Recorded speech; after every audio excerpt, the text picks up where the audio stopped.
Dios los bendiga, queridos amigos y hermanos, nuevamente con ustedes, su hermano Cristian. A continuación les presento un estudio bíblico, la primera carta a los Tesalonicenses, capítulo 4, versículos 17. Vamos a considerar el contexto, desde el versículo 13 hasta el 18. Vamos a hacer la lectura y luego haremos el estudio bíblico estructurado en varios puntos. Versículo 13. Tampoco queremos, hermanos, que ignoréis acerca de los que duermen, para que no os entristezcáis como los otros que no tienen esperanza. Porque si creemos que Jesús murió y resucitó, así también traerá Dios con Jesús a los que durmieron en él. Por lo cual os decimos esto en palabra del Señor, que nosotros que vivimos, que habremos quedado hasta la venida del Señor, no precederemos a los que durmieron.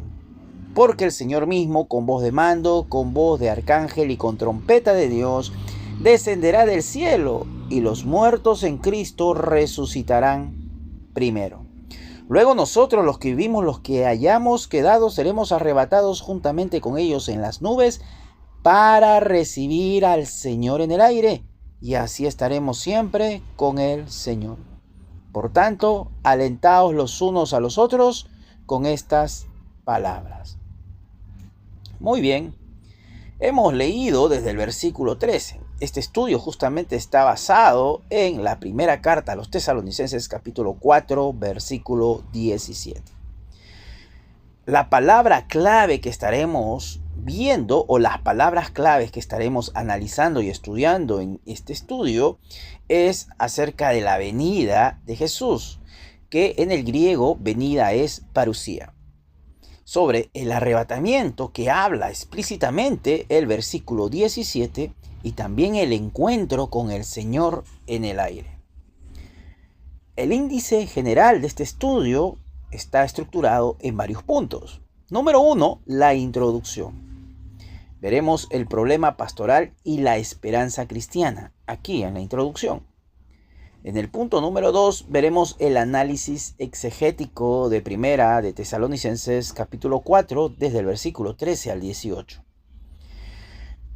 Acerca del versículo 13 veremos la base del consuelo, del versículo 14, el fundamento teológico, del versículo 15, la revelación apostólica, del versículo 16, la teofanía triunfal, del versículo 17, el encuentro en la pantesis que está en el griego, del versículo 18, la finalidad pastoral. Como punto número 3 veremos el término clave apantesis, el análisis cultural y bíblico exhaustivo de esta palabra griega, que es traducido en el español al encuentro. El significado en el mundo grecorromano, el paralelo con Juan capítulo 12 versículo 13, que habla acerca de la entrada triunfal en Jerusalén de Jesús. Justamente el texto está en pantalla. Tomaron ramas de palmera y salieron a recibirle y clamaban: Hosana, bendito el que viene en el nombre del Señor, el Rey de Israel. El paralelo con Hechos capítulo 28 versículo 15 acerca de la recepción de Pablo en Roma. El texto en pantalla lo leemos.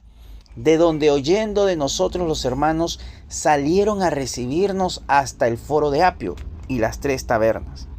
Y al verlos, Pablo dio gracias a Dios y cobró ánimo. También veremos las implicaciones teológicas para justamente este texto bíblico de 1 Tesalonicenses capítulo 4, versículo 17. Como punto número 4 veremos la naturaleza de la parusía, según el Nuevo Testamento.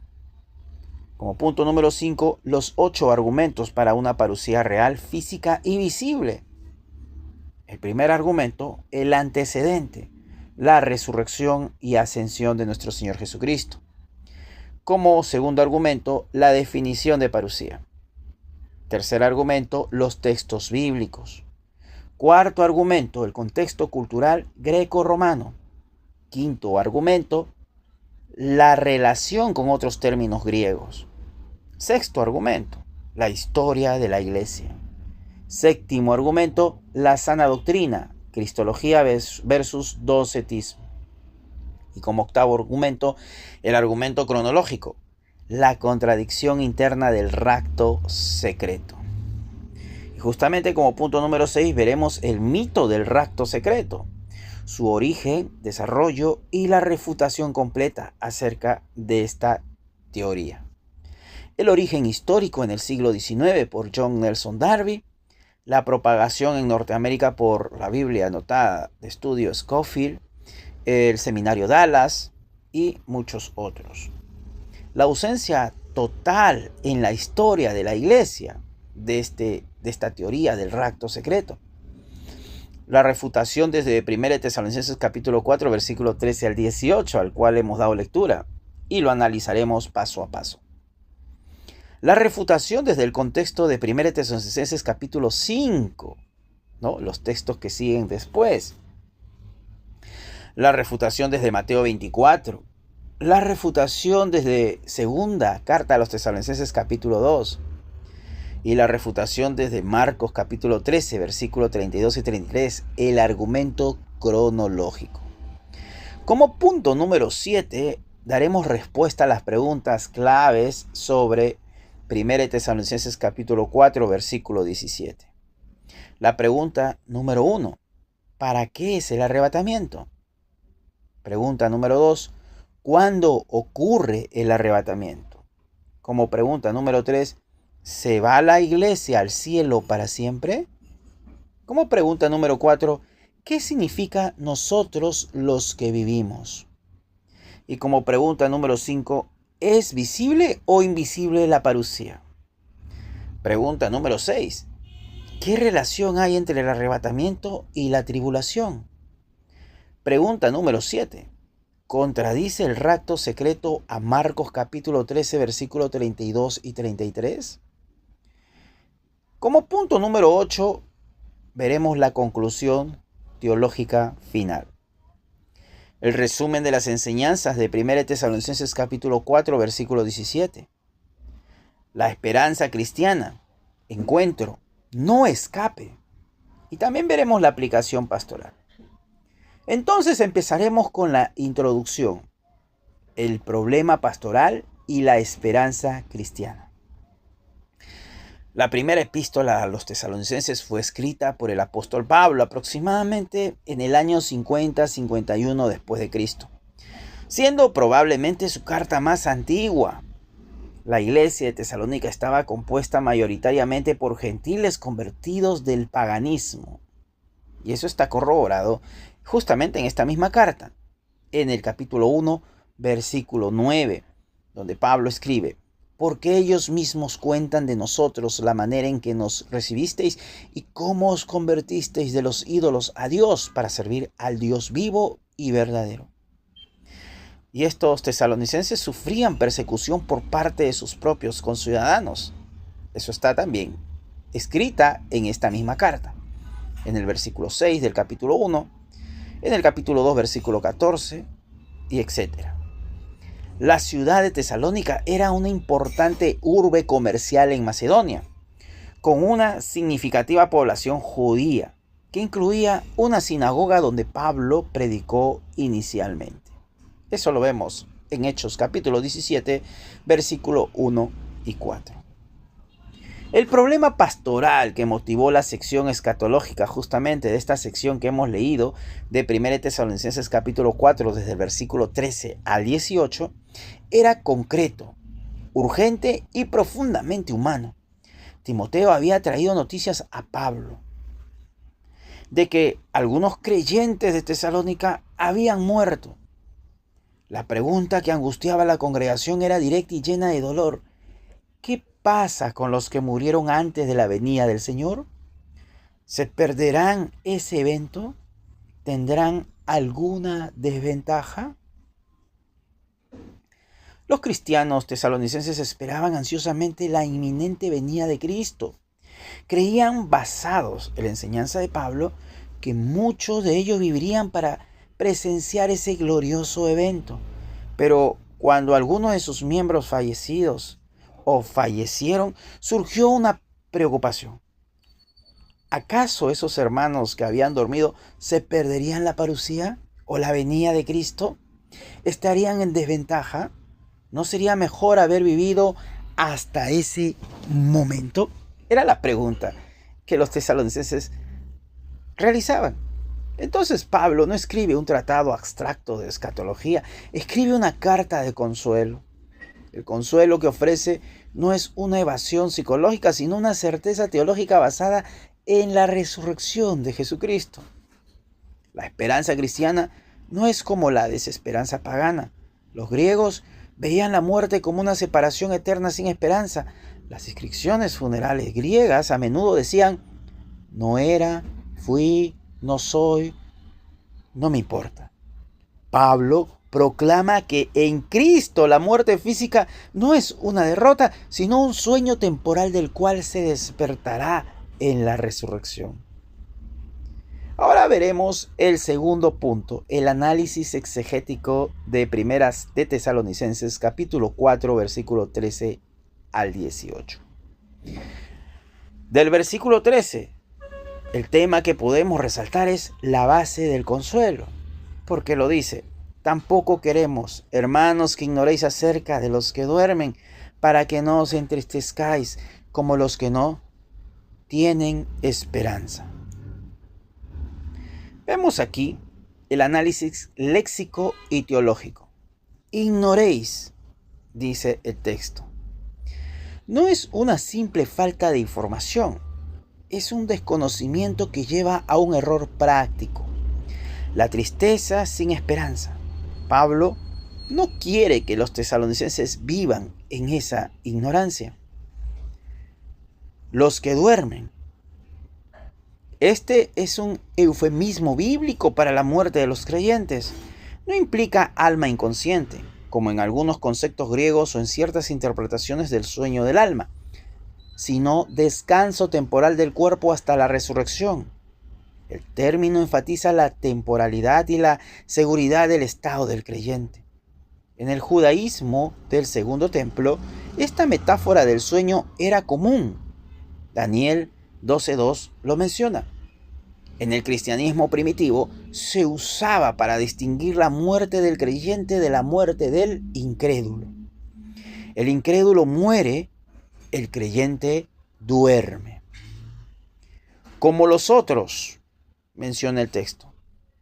Se refiere a los que no tienen esperanza, es decir, los paganos que no conocen la resurrección. Para un griego, la muerte era el fin. Para un cristiano, es un sueño del cual se despertará. ¿Cuál es el propósito pastoral? Pablo no quiere que los tesalonicenses tengan una tristeza sin esperanza. La muerte en Cristo no es una tragedia final, sino un sueño temporal. La esperanza cristiana no elimina el dolor, pero lo transforma. No es una tristeza sin luz, sino una tristeza bañada por la certeza de la resurrección. Ahora leeremos el versículo 14. Porque si creemos que Jesús murió y resucitó, así también traerá Dios con Jesús a los que durmieron en él, dice el texto. Ahora el análisis teológico y gramatical de este versículo bíblico. Condicional de realidad. Más indicativo. Si creemos que Jesús murió y resucitó. No es una duda, si acaso creemos, sino una afirmación sólida, dado que creemos. La resurrección de Cristo es un hecho histórico y teológico incuestionable. Sobre ese fundamento, Pablo construye la certeza de la resurrección de los creyentes. Traerá Dios con Jesús, dice el versículo. El sujeto es Dios Padre. El Padre es el agente principal de la resurrección, como también lo menciona 1 Corintios capítulo 6, versículo 14, 15. La preposición sin, con, indica unión inseparable. Los muertos en Cristo no están ausentes de la parucía. Dios los traerá con Jesús. Esto implica que sus espíritus ya están con Cristo, como menciona 2 Corintios 5, 8. Pero confiamos, y más quisiéramos estar ausentes del cuerpo y presentes al Señor. O también lo menciona Filipenses 1:23, donde Pablo dice: porque de ambas cosas estoy puesto en estrecho, teniendo deseo de partir y estar con Cristo, lo cual es muchísimo mejor. Y serán reunidos con sus cuerpos resucitados en el momento de la parucía o de la venida de Cristo. Los que durmieron en Él. Literalmente los que durmieron a través de Jesús o por medio de Jesús. Su muerte está en unión con Cristo. No es una derrota, sino un descanso en Él. ¿Y cuál es la implicación crucial aquí? Si Dios trae con Jesús a los que durmieron, entonces los muertos en Cristo ya están en la presencia del Señor. No están inconscientes, ni en el polvo de la tierra esperando. Están con Cristo y serán reunidos con sus cuerpos glorificados en la resurrección. Ahora veremos el versículo 15. La revelación apostólica. Por lo cual os decimos esto en palabra del Señor, que nosotros que vivimos, que habremos quedado hasta la venida del Señor, no precederemos a los que durmieron. Vamos a ver el análisis crítico y teológico de este versículo bíblico. Por palabra del Señor. Esta es una afirmación de suma importancia. Pablo no está dando una opinión personal, no está especulando, está recibiendo una revelación directa del Señor. No encontramos esta declaración explícita en los evangelios sinópticos, por lo que es una revelación nueva dada al apóstol. Esto le da a la enseñanza una autoridad máxima. Nosotros los que vivimos. Pablo se incluye a sí mismo entre los que posiblemente estarán vivos en la parucía o en la venida de Cristo. Esto no es una predicción infalible de que él viviría hasta entonces. Porque ya hemos leído los textos de 2 Corintios 5:1-10, Filipenses 1:21-24, donde contempla la posibilidad de su muerte. Pablo mismo menciona en esos versículos ello. Es una expresión de esperanza inminente. Es una forma retórica de decir: nosotros los que pertenecemos a esta generación, los que estamos vivos ahora, tenemos la esperanza de estar vivos entonces. Los creyentes de cada generación deben vivir como si la parucía pudiera ocurrir en su generación, en su tiempo o en su momento. No precederemos. Una doble negación enfática para negar absolutamente. No tienen ninguna ventaja. Los muertos no están en desventaja. Más bien, como muestra el versículo 16, los muertos resucitan primero en el orden de los eventos. El error que Pablo corrige. Algunos tesalonicenses pensaban que los muertos en Cristo estaban en desventaja. Tal vez temían que, al no estar vivos, se perderían el evento. Tal vez incluso tenían dudas sobre si los muertos resucitarían, como algunos corintios, de 1 Corintios 15, donde menciona también Pablo ello. Pablo corrige este error con una revelación divina. Los muertos tienen prioridad en el orden de la resurrección. No están en desventaja, están en ventaja. Y ahora leeremos el versículo 16. Porque el Señor mismo, con voz de mando, con voz de arcángel y con trompeta de Dios, descenderá del cielo y los muertos en Cristo resucitarán primero. El análisis de cada elemento lo veremos a continuación. El Señor mismo. Hay un énfasis en la presencia personal de Cristo. No es un ángel, no es un representante, no es una aparición fantasmal. Es Jesús mismo en persona quien desciende. La misma persona que ascendió y que se encuentra relatado en Hechos capítulo 1, versículo del 9 al 11, es la misma persona que desciende. Con voz de mando. Esta es una palabra técnica. El queluisma es una orden militar, un grito de batalla, o en el comando de un heraldo. Puede referirse a la orden que un comandante da a sus tropas, o a la señal que inicia una carrera. indica autoridad soberana y acción inmediata. Es la voz de Cristo que llama a los muertos a salir de sus tumbas, como justamente también lo menciona Juan capítulo 5, versículo 25. De cierto os digo, viene la hora, y ahora es cuando los muertos oirán la voz del Hijo de Dios, y los que la oyeran vivirán. O como también lo menciona el versículo 28 y 29 de este mismo capítulo. No os maravilléis de esto, porque vendrá hora cuando todos los que están en los sepulcros oirán su voz. Y los que hicieron lo bueno saldrán a resurrección de vida, mas los que hicieron lo malo a resurrección de condenación. Con voz de arcángel, la voz de un ángel principal. La Biblia menciona a Miguel como el arcángel. Daniel 10:13, también el versículo 21, capítulo 12, versículo 1 de Daniel, y Judas 9. La presencia de un arcángel indica la majestad y la importancia cósmica del evento. No es un evento privado, es un evento que involucra a las huestes celestiales.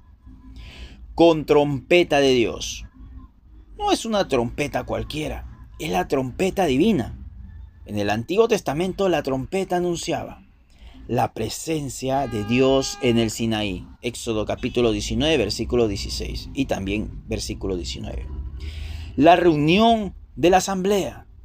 Números capítulo 10, versículo 2 y 4. La trompeta también anunciaba el año de jubileo. Levítico 25, versículo 9. La trompeta también anunciaba la guerra santa. Números capítulo 10, versículo 9. En el Nuevo Testamento es la final trompeta, como menciona Corintios 15, 52. En un momento, en un abrir y cerrar de ojos, a la final trompeta, porque se tocará la trompeta, y los muertos serán resucitados incorruptibles, y nosotros seremos transformados. No es una trompeta literal, sino un símbolo de la convocatoria divina al evento escatológico final. El texto de Tesalonicenses también menciona, descenderá. Un movimiento vertical. Cristo está en el cielo, conforme lo menciona el libro de los Hechos, capítulo 1, versículo del 9 al 11, donde él ascendió. El capítulo 3, versículo 21. Y desciende a la tierra. No se detiene en el aire para luego regresar al cielo. Desciende. Este verbo es importante porque indica dirección, de arriba hacia abajo. Los muertos en Cristo resucitarán primero, dice el versículo. La resurrección es corporal. Anastasis es igual a levantarse, ponerse de pie. No es una resurrección espiritual o simbólica.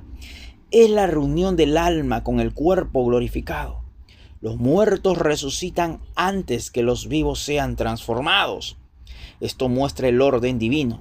Primero la resurrección de los que durmieron en Cristo, luego la transformación de los vivos. ¿Y cuál es la conclusión de este versículo bíblico? Todo es público, audible y visible. Voz de mando, voz de arcángel, trompeta de Dios. No hay nada secreto aquí. No hay nada silencioso. La parusía es una teofanía gloriosa que involucra sonidos celestiales y el descenso personal del mismo Señor Jesucristo.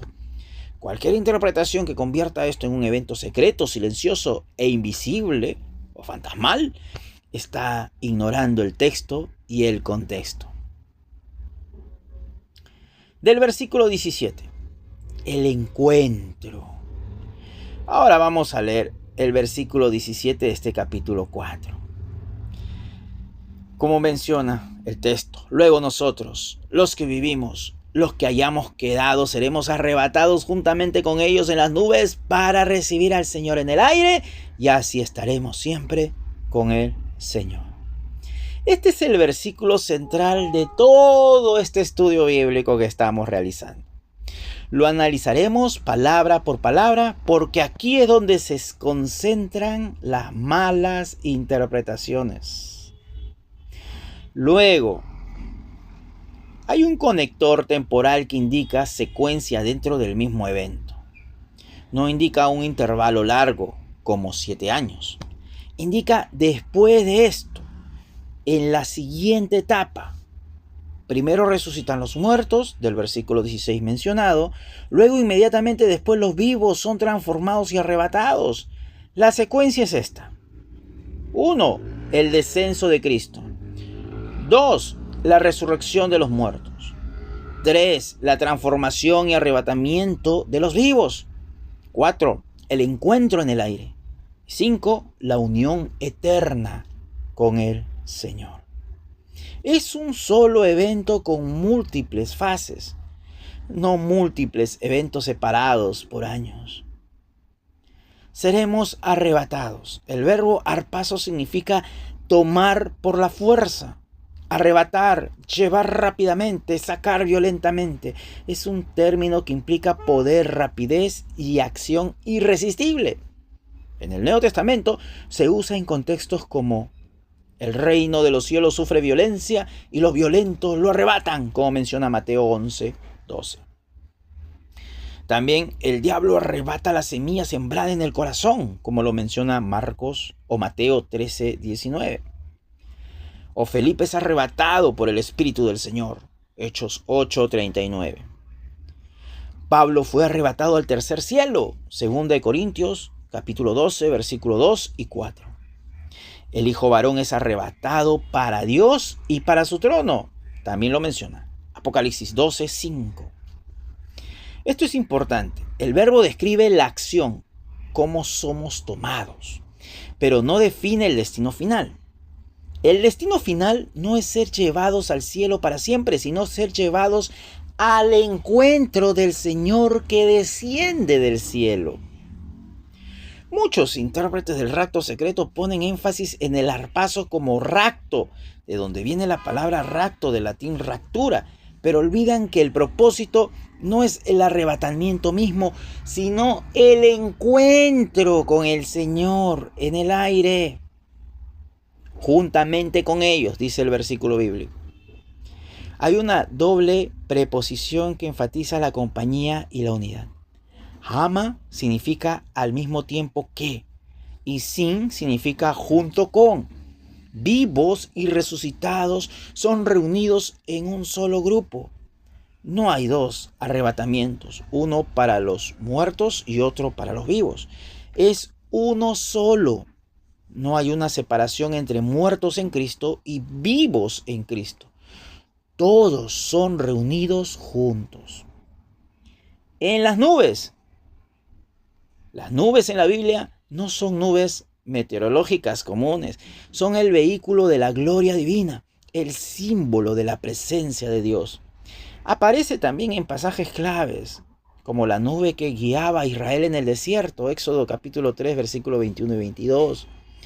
La nube en el Sinaí cuando Dios descendió, Éxodo 19, 9. O la nube de gloria que llenaba el tabernáculo, Éxodo 40, 34 y 35. La nube que recibió a Jesús en la ascensión o en su ascensión. Hechos capítulo 1 versículo 9. El Hijo del Hombre viniendo en las nubes del cielo. Daniel 7:13, Mateo 24:30, Apocalipsis 1:7. Las nubes indican gloria, majestad, presencia divina y juicio. No son un medio de transporte literal, sino un emblema de la teofanía. Cuando Jesús viene en las nubes, viene en gloria, no en un globo aerostático. Para recibir al Señor, dice el texto bíblico. Aquí está la clave exegética más importante de todo el pasaje. El término apantesis no es una palabra común, es un término técnico en el mundo grecorromano. Su significado determina todo el sentido del arrebatamiento. Por lo tanto, lo analizaremos en detalle en la siguiente sección. En el aire, el air es la atmósfera baja, el espacio entre el cielo y la tierra. En la cosmovisión del primer siglo, esta era la región de las potestades espirituales. Pablo mismo llama a Satanás el príncipe de la potestad del aire, como menciona Efesios capítulo 2, versículo 2. El encuentro ocurre allí, en el dominio del adversario. Esto es simbólicamente crucial. Cristo reclama la victoria en el territorio del enemigo. No es que el aire sea el destino final, es el lugar del encuentro antes de la entrada triunfal. Y así estaremos siempre con el Señor. Este es el clímax del pasaje. El propósito final no es escapar de la tribulación, no es ir al cielo por 7 años. El propósito final es la unión eterna con Cristo. El adverbio pantote siempre indica duración ininterrumpida, sin fin. La preposición sin, con, indica comunión íntima e inseparable con mera cercanía. La nota extremadamente importante. El texto no dice, y así estaremos en el cielo para siempre. Dice, estaremos con el Señor. El lugar no se especifica porque la plenitud de esa unión se consuma en los cielos nuevos y la tierra nueva, conforme menciona Apocalipsis capítulo 21, versículo 22. Pero el punto central es la comunión con Cristo, no la geografía celestial. El dónde está subordinado al con quién. Ahora, para finalizar el versículo 18, la finalidad pastoral. Por tanto, alentaos los unos a los otros con estas palabras. El análisis práctico y pastoral de este versículo bíblico. Por tanto, hay una conclusión lógica de toda la sección. Todo lo que Pablo ha dicho desde el versículo 13 hasta el versículo 17 tiene un propósito, tiene un fin, que es el consuelo. Consolaos. Hay un imperativo presente, voz media. Significa sigan consolándose unos a otros. Continúen animándose mutuamente. No es un evento único, sino una práctica continua de la comunión cristiana.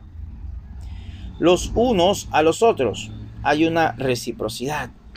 El consuelo no es solo para el líder o el pastor, es la responsabilidad de toda la comunidad. Con estas palabras, el contenido de los versículos 3 y 17 es el medio del consuelo. No son palabras vacías, no es un no te preocupes, sin fundamento. Son palabras basadas en la revelación divina, en la resurrección de Cristo, en la certeza de la reunión. Y vamos a hacer una observación pastoral clave aquí, que el consuelo que Pablo ofrece no se basa en escapar de la tribulación ni en no sufrir. El consuelo se basa en la certeza de la resurrección, la reunión con nuestro Señor Jesucristo y la unión eterna con Él. Esta es una esperanza robusta, no una evasión psicológica. Es una esperanza que enfrenta la realidad de la muerte y la persecución y la transforma desde adentro.